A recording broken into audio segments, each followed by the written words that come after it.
हम इस भरोसे से रहा करते हैं कि किसी भी आकस्मिक घटना या इमरजेंसी में हम नहीं फंसेंगे, परंतु आग, भूकंप, आतंकवाद तथा रासायनिक टपके जैसी घटनाएं दुनिया भर में होती रहती हैं। इस प्रकार की आकस्मिक घटनाएं बिना किसी सावधानी के हमें घेर लेती हैं।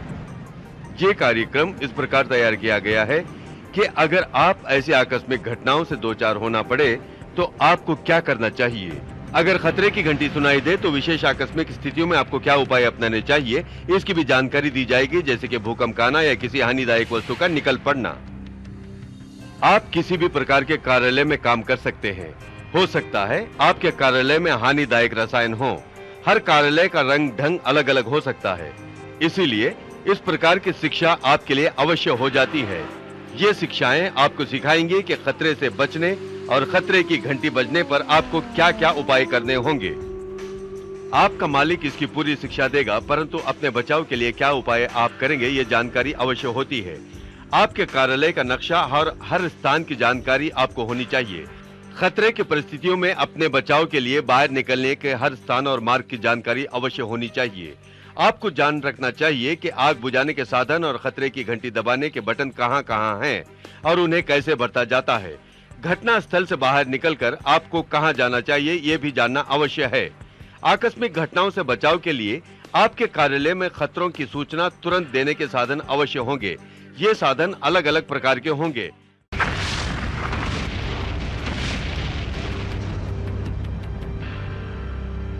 आकस्मिक घटनाओं के समय इन चार बातों को ध्यान में रखना चाहिए: जान बचाना, खतरा घंटी बजाना, परिस्थिति को संभालना, बचकर बाहर निकलना।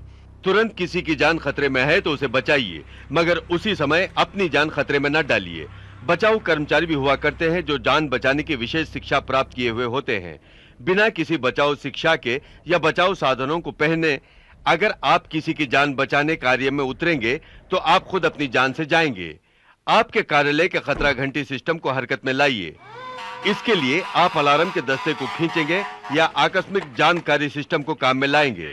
कुछ परिस्थितियों में टेलीफोन या इंटरकॉम सिस्टम का उपयोग भी आपको करना पड़ेगा।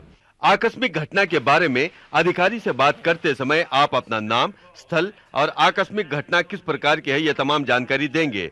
बात आहिस्ता और साफ प्रकार से की जानी चाहिए। जो बातें आप बताना अवश्य समझते हैं उन्हें टेलीफोन या खतरा घंटी के पास लिखकर चिपका देनी चाहिए।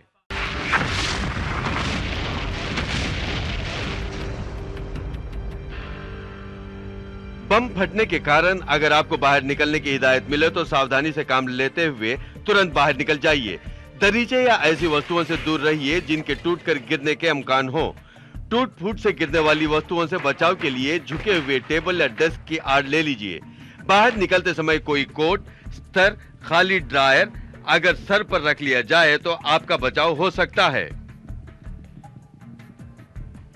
आग लगने की घटना हो जाए तो बाहर निकलते समय जमीन से बहुत पास होकर निकलिए।